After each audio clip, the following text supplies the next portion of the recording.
Welcome, everybody. Thank you so much for joining us today for our first virtual field trip for the fall semester. We'll be taking a trip with NASA's Chandra X-ray Observatory today. I'm here with my colleague, Kristin Divona, and also Karen Phillips will be joining us later. And we'll also be hearing a few videos from some of my other colleagues as well. And I'd just like to start our session off with a poll, kind of get everybody hopefully feeling a little bit interactive. So Kristin, if you want to go ahead and launch poll number 1, I would really like to know a little bit more about you. All right, so if you are interested in space science at all, what kind of career would you think you'd be interested in? Would you be interested in an astronomer, someone who studies the universe, an astronaut, someone who gets to travel to space or do research in space or fix something in space, a planetary geologist, someone who studies other planets like Mars or other moons, or perhaps an aerospace engineer, someone who gets to actually build the vehicles that will be operated in space. I should say there are a host of other types of careers that you can have if you're at all interested in NASA and space science and astronomy, etc. But we've picked just a few to kind of get us going. And we've got quite a few folks already signed up, so we can go ahead and share the results. Here we are. Great. So we've got most people look like they want to be an astronomer, but some really nice spread across the astronaut, planetary geologist, and the aerospace engineer. Cool. All right, so that's just to find out a little bit more about the things that you all are interested in. We'll be talking about a bunch of different things today, but I did want to start out by kind of letting you know what my own path is. I actually started out in biology, and then I found my way into computer science before being hired for NASA's Chandra X-ray Observatory back in 1998. So I've been there for quite some time. Today, I spend my time doing all kinds of work on information and data. So doing things like virtual reality and imaging. And for me, really learning how to code was a very important part of my career here at the Center for Astrophysics. So just a reminder, you can ask a question in the chat anytime, and we'll be happy to answer those as we can. So the Chandra X Observatory was launched back aboard the space shuttle in 1999, and it was a nighttime launch, really sort of dramatic feeling to it, and everything went beautifully. Chandra goes about a third of the way to the moon. It has to study X-rays from outer space because our Earth's atmosphere is loaded with superpowers. And one of those superpowers is that it actually protects us from X-rays. So we have to go beyond the atmosphere in order to study X-rays that are out there in the universe. So now I'd like to play for you just a short video from Colonel Eileen Collins. She was the woman who was actually in command of the STS-93 mission, the mission that launched the Chandra spacecraft up into space. And here's what she has to say. I'm Eileen Collins, commander of Space Shuttle mission STS-93. I was also the first woman to command an American space mission. On July 20. It's about her adventures as she launched the STS-93 mission, the Chandra mission, that again has been operating successfully ever since, so since 1999. Chandra, as I mentioned, goes about a third of the way to the moon. It's about the size of a school bus, and it's a really incredible piece of technology. And we'll look at some of the images that we've gotten back from the Chandra telescope ever since. It's just, I think, really exciting to be able to work on this type of mission and get to learn all sorts of information about our universe. But what kind of things does Chandra look at? Well, it gets to study things like exploding stars, things like areas around black holes of all different sizes, and things like colliding galaxies, also baby stars and stellar nurseries, and so much more. So we look at our universe in many different kinds of light because it's really important to have a complete picture of what's happening. And in order to look at all of those different kinds of light, we need many different telescopes. So between NASA and the NSF and other observatories and agencies around the world, there are just a host of different kinds of telescopes that can look at different kinds of light. The telescope that I work for and that Kristin worked for, well, we're looking at X-ray light. So that's the kind of light that, for example, they use at the dentist office to see if you have a cavity. But there's all sorts of different kinds of light as well. There's infrared light, which you might be more familiar with these days since the James Webb Space Telescope launched. The James Webb Space Telescope also looks at infrared light. But there's also radio light, gamma rays, and of course, optical light, what we get to see with our eyes. The point of all this is that if we only had one kind of light to look at in the universe, just the optical light that we use for human vision, we'd be really limited in what we're learning. Whereas if we have many different kinds of light, it's like having an entire piano to play from versus having just a few keys on a piano to play from. So why we're interested in this is we can look at an object in different kinds of light and see many different kinds of things. So for example, we're now looking at a spiral galaxy called M51. It's also called the Whirlpool Galaxy. It's about 30 million light years away from us, where a light year is the distance that light travels in a year, or about 10 trillion kilometers. When we look at that image in X-ray light, we're seeing things like exploded stars, black holes of different kinds of sizes, really high energy stars that are hanging out together in pairs. If we look at it in ultraviolet light, now we're seeing like really bright, hot, young stars. If we look at it in optical light, the kind of light that humans can detect, now we're looking at cooler lanes of gas and dust. And we're seeing that beautiful spiral structure. And then finally, if we look at infrared light, now we're seeing the coolest material and kind of what I like to think of as the bones of the galaxy. But when we combine them into one image, now we're seeing the whole picture. And so there's a lot for scientists to learn when they do that. So I'd like to go ahead and launch a poll. This is poll number 2. So go ahead, Kristin, if you want to launch the second poll on the electromagnetic spectrum.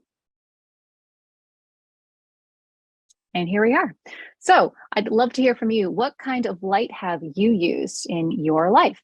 Have you used infrared light, ultraviolet light, X-rays, or visible light? What kind of light are you familiar with? And I'll just say probably you're more familiar with different kinds of light than you might expect. Certainly, if you've ever gone to the dentist or the doctor for, say, a broken bone, you've probably used X-ray light. If you have human vision, you've used visible light. If you've ever protected your skin from the sun, then you're protecting your skin from ultraviolet radiation. And if you've ever used a remote control, you've used infrared light. So we can go ahead and end the poll. It looks like we've got a lot of folks familiar with ultraviolet light and X-ray light. Awesome. Thanks so much for filling out the poll. And we're going to go ahead and move on. All right, so now we're going to take a sort of mini tour of some of my favorite sites to see in the universe. All of these images that I'm going to show you in the next few slides, they include different kinds of light. A lot of light from the Hubble Space Telescope and from the James Webb Space Telescope, and of course, my favorite, the Chandra Observatory.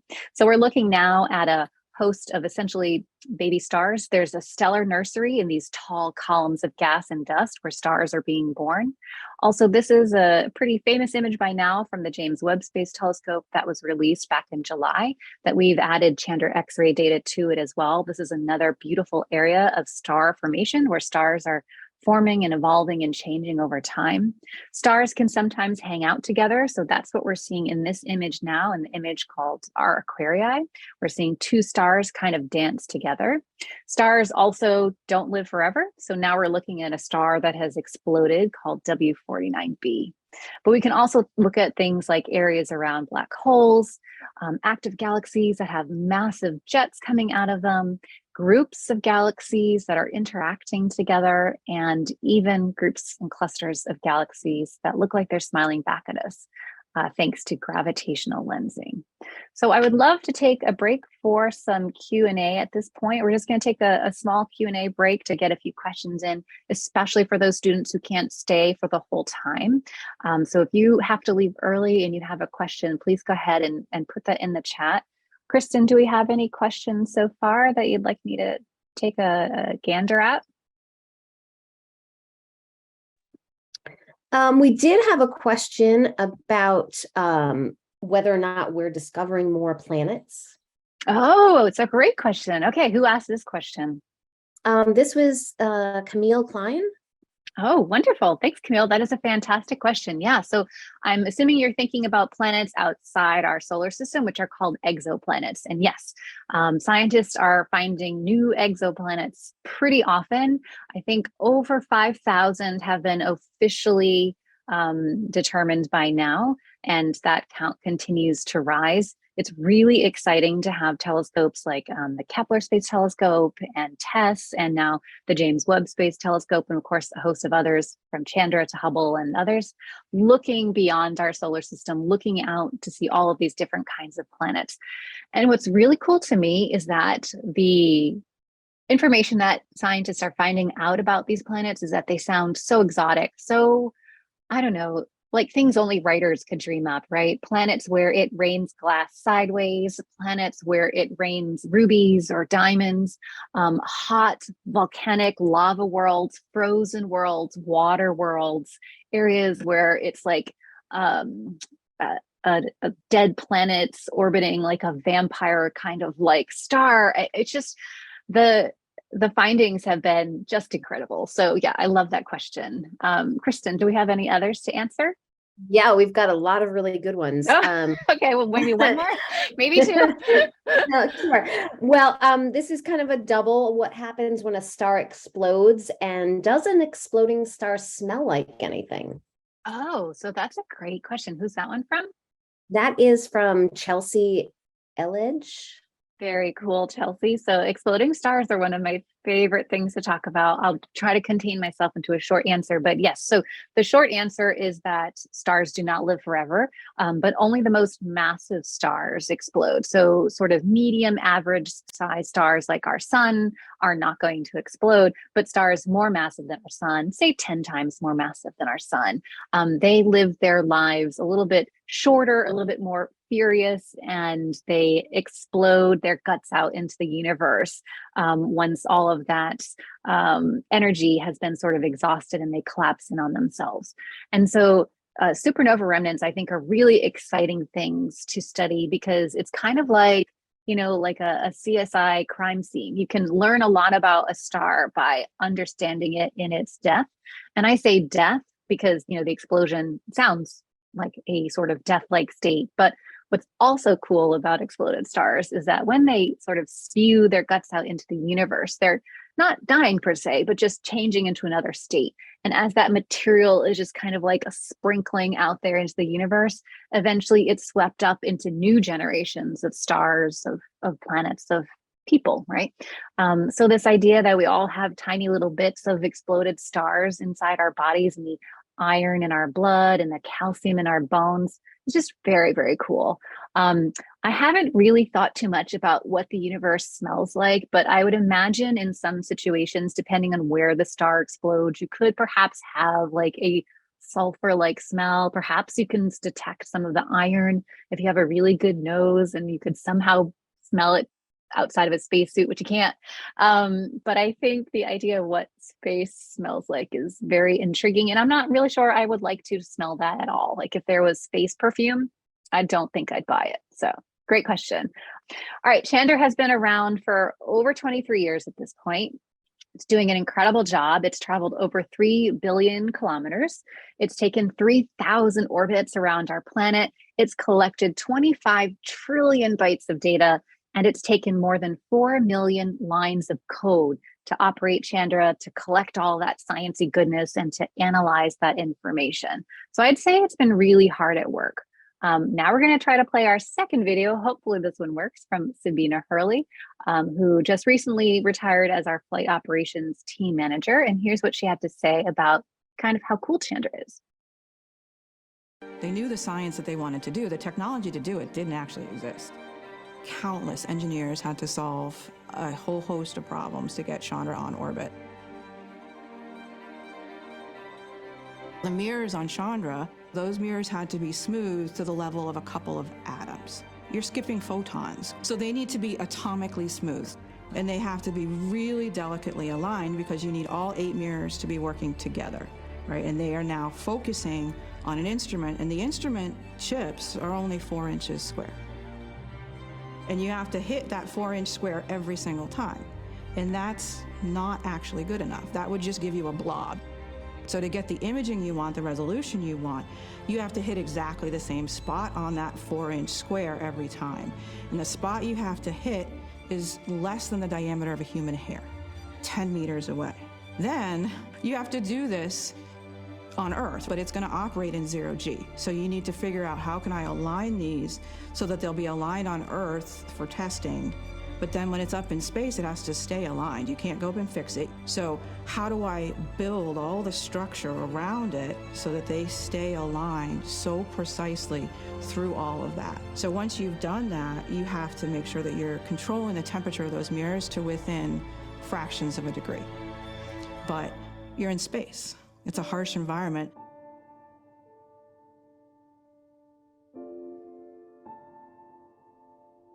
The engineering and the level of testing and trying and retrying and testing to get just the mirrors right is absolutely mind-blowing.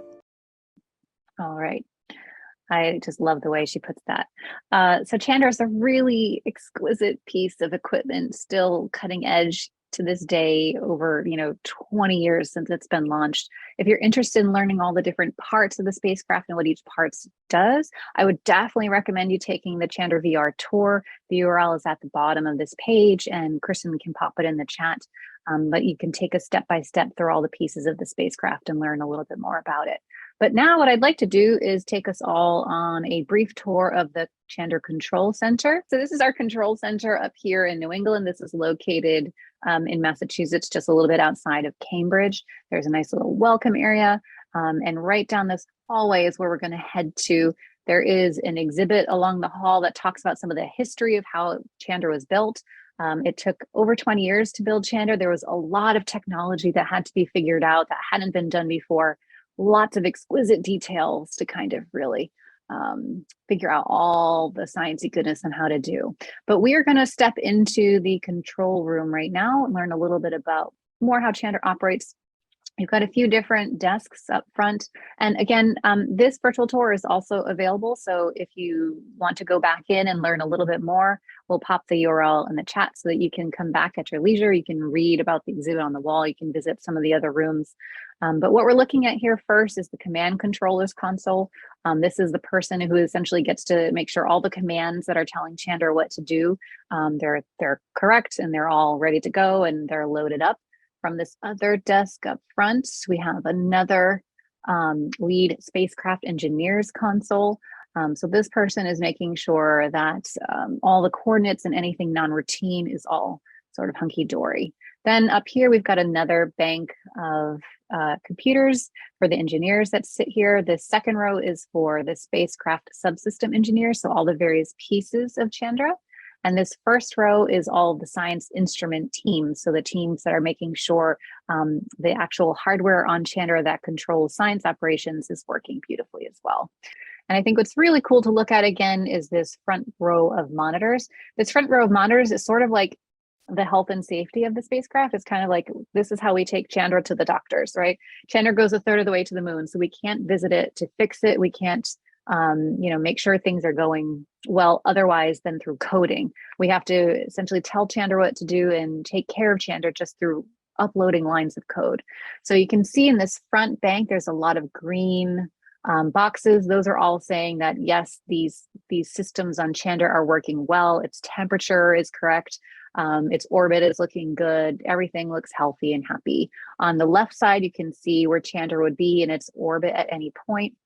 On this middle screen, I'll try to get a little closer. You can actually see NASA's Deep Space Network. That's how Chandra talks to all of the engineers down here on the ground by just coding through NASA's Deep Space Network. And so we'll see anytime, what's being activated on the Deep Space Network. And every 8 hours, there is a downlink to Chandra to capture all that science information. And so there are other monitors that you can take a look at if you want to come back. But essentially, this is how we understand how Chandra is operating. So this control room is really important to make sure everything is working really well on Chandra. And there's a lot of other interesting stuff to see. There's a fun mural over here on this wall. They usually change it out every now and then. But there is clearly a local artist in the group of engineers that has this little drawing that says, "Keep it up, Chandra Ops," and keep it up refers to, keep Chandra up in space. Again, feel free to go back at any point, but at this section, I'd like to talk a little bit more how we capture information and how important coding is to that. So There are these objects in outer space that Chandra or other telescopes like the James Webb, like the Hubble Space Telescope are studying. They're pointed towards those objects of study. And then that light that has been traveling from those objects is captured by the science instruments on those spacecraft. It's then essentially put into a digital suitcase, a suitcase of binary code or a system of ones and zeros. And that digital suitcase is sent down to Earth through NASA's Deep Space Network before eventually it goes to the Jet Propulsion Laboratory in California. And then for our case, for Chandra, makes its way to our control center here in New England. So binary code is actually an important part of that digital suitcase. I'd like to take our third poll on binary code, if you want to launch that, Kristin.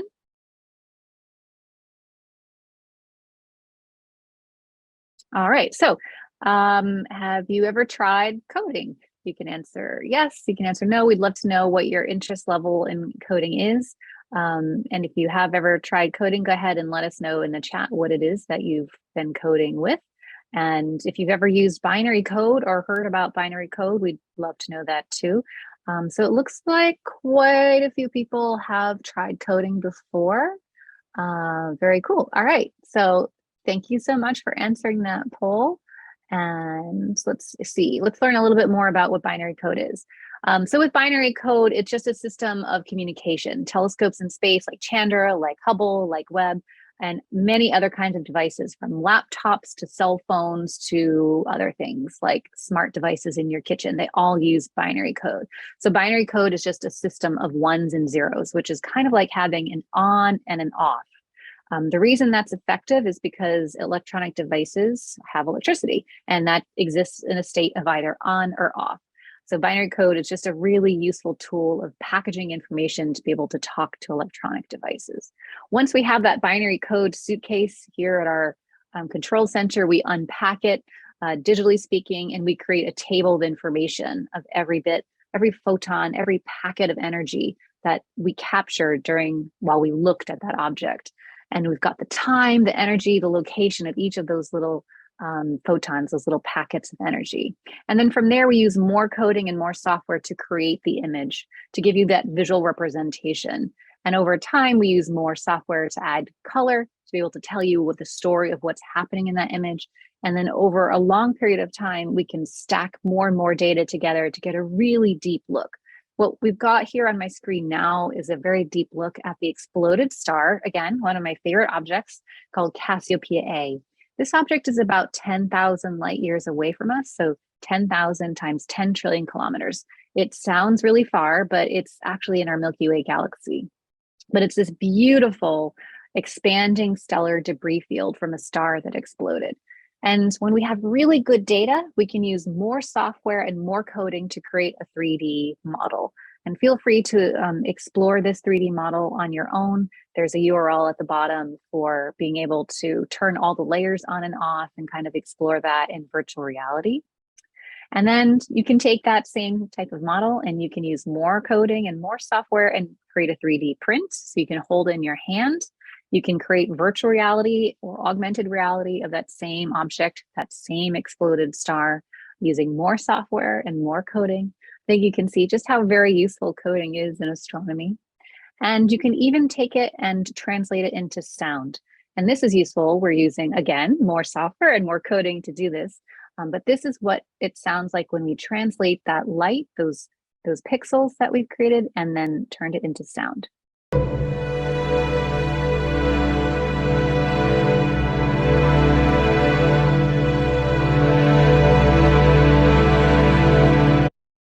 I think that's quite lovely.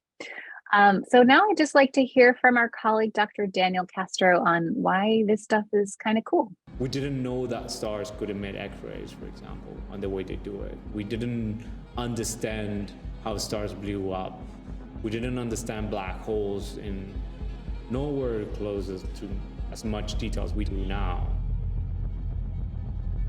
We don't understand the clusters of galaxies that make up the web of space-time in the detail that we understand it now.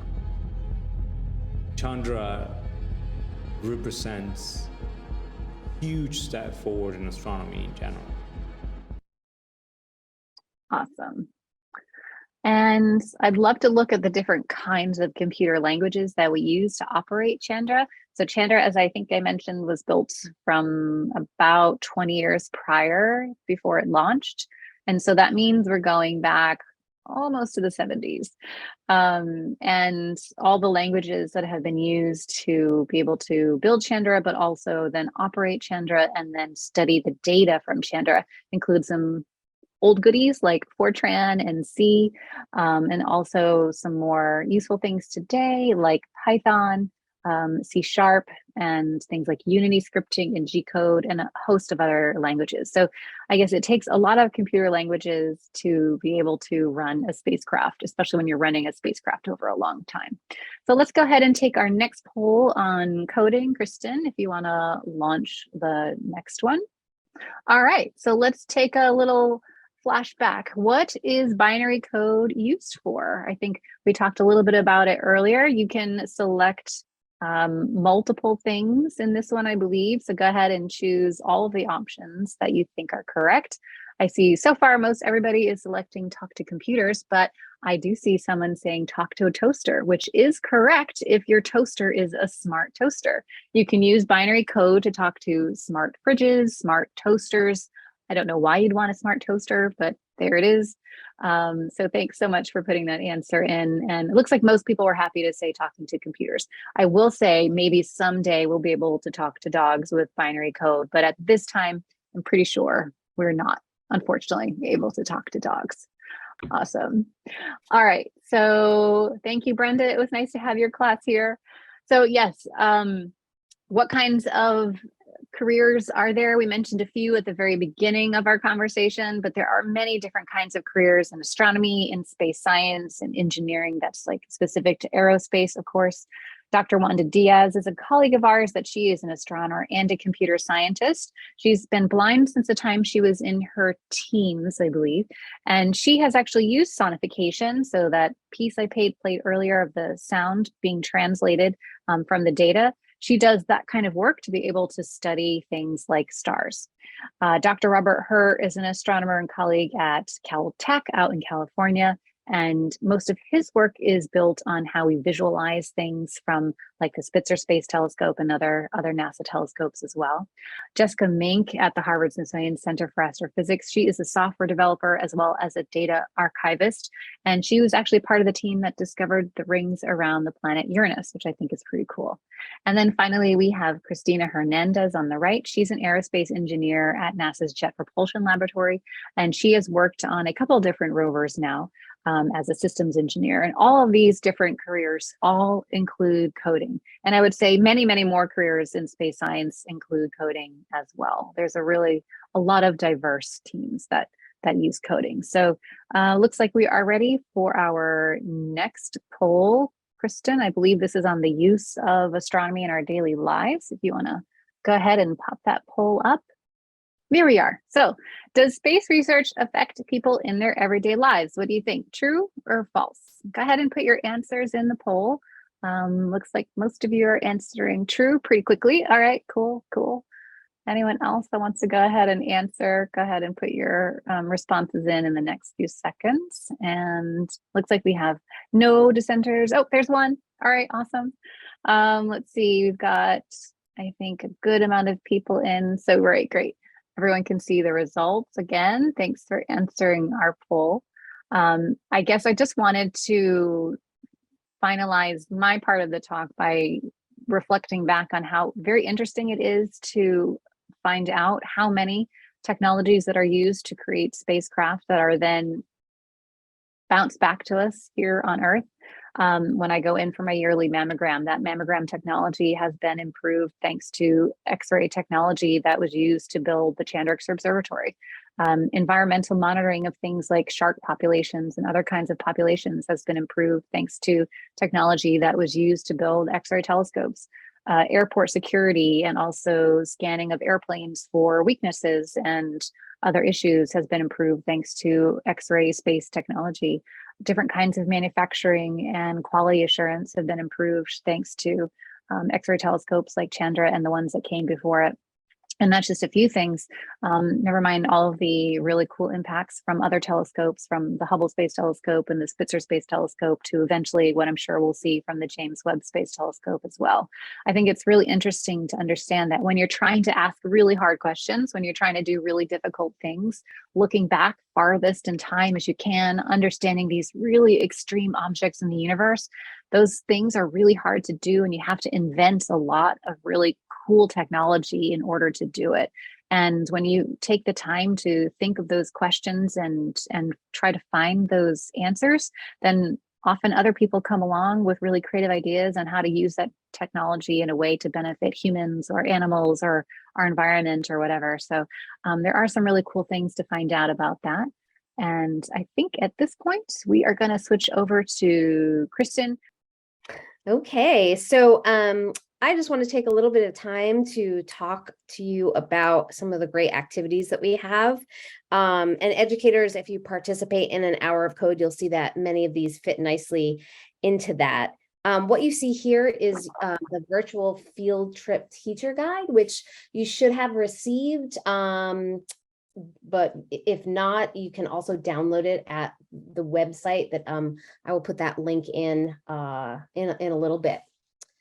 So next page, I think the first, can you switch to the next page? Thank you. So what we have here are a couple of different activities. Recoloring the universe is a great one. It's a computer-based coding activity. It's really great for beginners. And students can learn basic coding skills by using real data from exploded stars and star-forming regions. And this offers students kind of a real-world application of science, technology, and even art.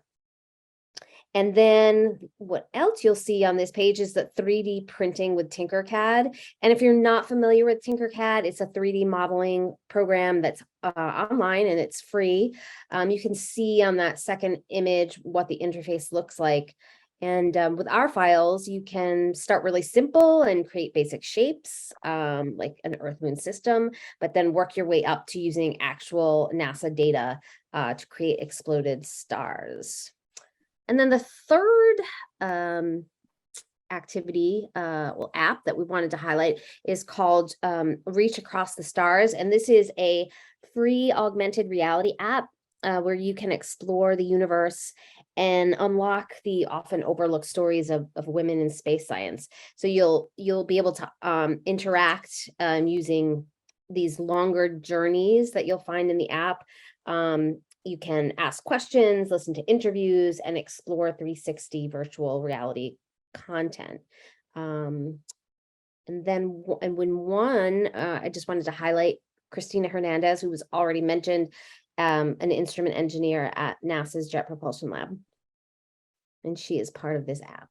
Being an engineer, to me, was a game changer. It gives me a platform to speak about things that I'm passionate about, such as science. But it also taught me how to be self-sufficient, how to think about complex problems and find simple solutions, and how to use my ability as a collaborator, as a leader, as a team player to help us answer some of scientists' most difficult questions. Okay, and we wanted to just kind of go through a really quick activity with all of you. I know some of you have said that you're already into coding. This is just something pretty simple and fun. And what we have here is the English language alphabet and the corresponding ones and zeros, so that you can create your own sort of hidden messages. We have, for an example, just using your initials. So if you want to take the time right now to type out what your first and last name initials might be in binary code, and then pop it in the chat, we'd love to take a look at that, or perhaps just talk to your teacher about that later on. And I think, yeah, so this one is mine. My name is Kristin Divona. And so 01001011 is K, and 01000100 is D. So that's how my initials would pace out. Well, here's a good one from Mateo, who says, has NASA ever discovered any galaxies that we might be able to inhabit in the future in case something happens to Earth? Oh, yeah, that's a great question. So I think there are, oh gosh, trillions of galaxies out there in the universe. So the idea that there's another galaxy where there could be a planet that is in a habitable zone is, to me, I think pretty high. But we haven't yet found it. We have found lots and lots of galaxies, and scientists are studying those galaxies. And I think it was earlier this year that we had the first results released of a scientist team that had found an exoplanet in another galaxy, which was really exciting. It is very, very hard to find other planets at this point. However, it's a bit of a needle in a haystack kind of thing. Our technology is improving all the time, and locally in our own area of this little corner of our galaxy, we've gotten pretty good at it. We've, found over 5,000 of these exoplanets. But once we go beyond our corner of the galaxy, it starts to get a little trickier because it's very difficult to find that tiny little pinpoint of light and the change as a planet goes in front of it and that light dips. So at this point, we can only sort of surmise based on the statistics of it all, based on like the mathematical, quantities that should be out there of how many planets are in other galaxies and what the potential habitability of those planets would be. There should be something, but of course, first we have to figure out how to travel. Traveling beyond just our own planet is still very, very hard, and it'll be quite a few generations, I think, before we've been able to figure out how to sort of, bend space and time to our will to be able to go galaxy hopping. But I think it's a very exciting proposition and a really, really great question. Go ahead. I also wanted to mention that people are dropping their initials in the chat, which is really cool to see. Oh, great. Wonderful. So one good question from Chelsea is, what happens if two galaxies collide? Oh, that is a great question. So galaxies are moving around, right? Just like everything in the universe is moving. So I think it's kind of cool to remember that. And even though there's a lot of empty space in space, things most certainly can collide. So in our future, the Milky Way is likely destined to collide with the Andromeda galaxy, for example, but not for I don't even know, 8 billion years, perhaps 7 billion years. That's billion with a B, so a very long time. We're all totally safe right now.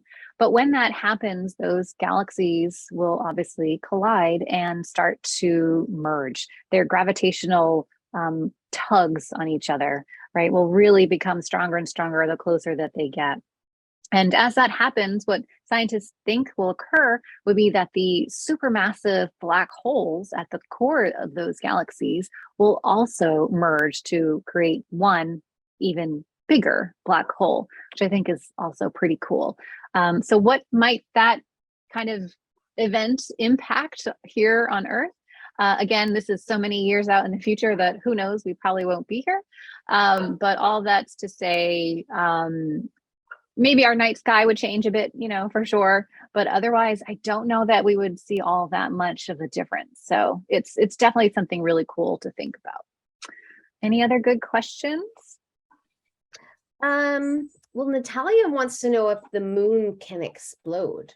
Oh, well, the moon itself doesn't have, fusion at its core like a star does. So it's not massive enough like a very large star that can explode in a supernova. I don't know if you can hear that. That's my dog barking in the background. Hopefully it's not too loud for you all. But a moon itself would not be able to explode unless something rammed into it. So if something really massive came careening, towards the moon and hit it, it could sort of, explode just from the impact. But otherwise, it can't explode on its own. And also, nothing is careening towards the moon. We're totally safe. I don't want anyone to have nightmares tonight about exploding moons and exploding stars and black holes. So as cool as they are to think about. Any other questions? I'm here seeing, I'll just start going into the chat and pick out some questions. So Juanito is asking, can the sun explode? So nope, our sun is not massive enough to explode. We need to be maybe 8, maybe 10 times more massive than our sun in order to explode as a supernova remnant. I've got a question from Aiden on how are planets made. That is a great question too. And I'm sure a planetary geologist would do a much better job than I, but I would just say there is, for example, an evolutionary path in the universe in general, where stars form in these sort of stellar nurseries, they live their lives, and then they die. But along the way, there are these opportunities for the creation of planets around them. So as a star is forming in this sort of pocket of gas and dust and other materials, as that star is forming, one of the things it does is sort of start to like clear out the area around it. And as it's clearing out the area around it, some of those other bits and pieces, those globs and blobs, can start to collect because of their own sort of gravitational pulls and grow and enlarge. And that's kind of how that basic planetary, protoplanetary system will start to form. And then, of course, there's a lot happening with that gravitational pull of that central star as that area is cleaning, as that rotation, those orbits start around it of all of those, larger globs and blobs. Then they'll start to become more and more spherical and more planet-like over a long period of time. It takes a very long time for these systems to be able to form. So I want to go back and just make sure there aren't any questions way back that we're missing, and also in the Q&A. Let's see, what would happen if an astronaut would go into space without a spacesuit? That question is from Brooklyn.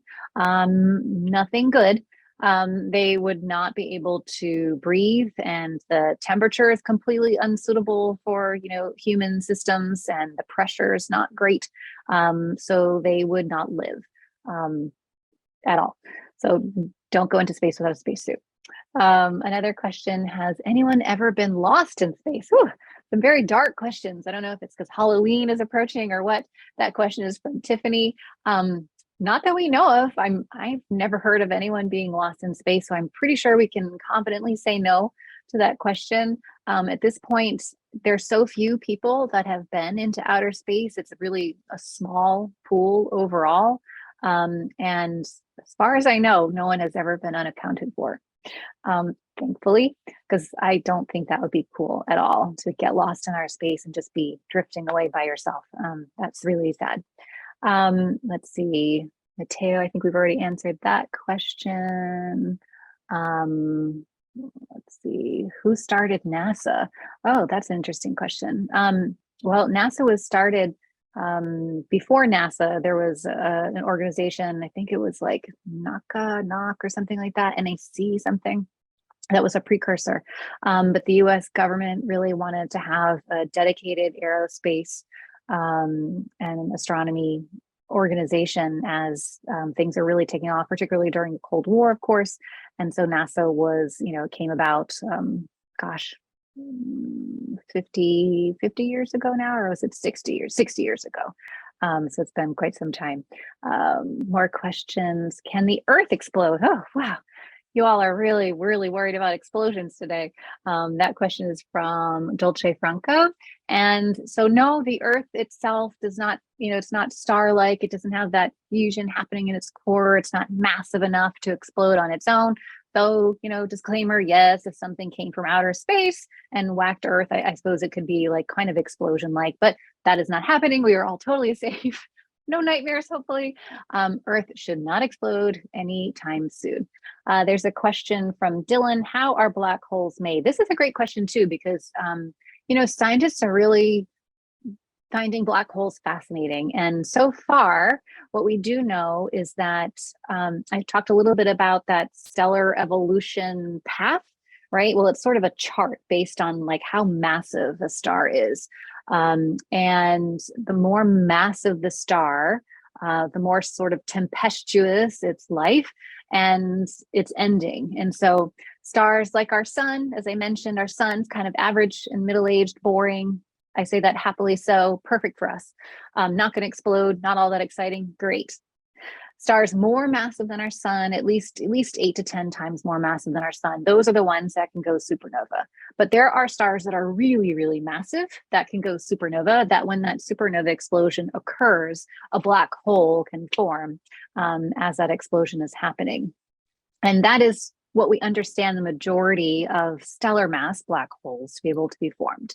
Now, there are supermassive black holes at the cores of most galaxies. And those supermassive black holes are so huge. There are a lot of questions as to how those black holes got so large over that period of time, since the universe has been born. And there are some additional theories that there might be a sort of direct collapse model where a huge cloud of this gas and dust can collapse to form a black hole. Sounds cool to me. I'm not a black hole specialist, but I like the idea of it. Or perhaps these black holes just merge and grow and just keep, getting bigger and bigger over time. And some of them formed so early in the universe. That's how we got these supermassive ones. That sounds cool to me too. But the idea is black holes are very interesting, and there's a lot that we don't know about them still. So hopefully that helps answer that question. I think I've gotten to most of the questions in the chat that I'm seeing. Oh, what happens if a black hole comes near Earth? Okay, so fortunately there are not any black holes near us that we have to worry about. We're perfectly safe here. And I can say that if our sun were to turn into a black hole, which it can't, but if it was to somehow be replaced by a black hole for whatever reason, we would still actually be okay in our orbit. We wouldn't be, sucked in. I think there's this idea that black holes are kind of like these cosmic vacuum cleaners going through the universe and sucking things up. But I think for the most part, they try to mind their own business. What has to happen is something has to get close enough to that black hole to be able to be, pulled on by its gravitational tug. And then it can fall into that black hole.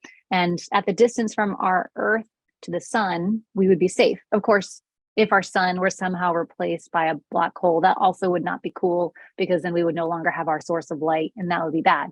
However, we wouldn't have to worry about falling in, at least, which I think is pretty nice, Let's see, it looks like, Audrey is saying, thank you, awesome, I'm so glad you could join us.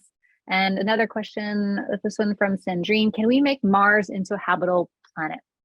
We can probably by doing some sort of terraforming, but I think the cost of that would be so high. We don't yet have the technology. And also there's some ethical questions there. Do we have the right as humans who are born here on Earth to go take over another planet and terraform it and turn it into our own, what we need as a planet? I don't know. I think there are some interesting ethical questions there. What do you think? Do we have the right? Because maybe someday we'll be smart enough and have enough money and enough technology to go zooming around the solar system and doing whatever we want. Can we? Should we?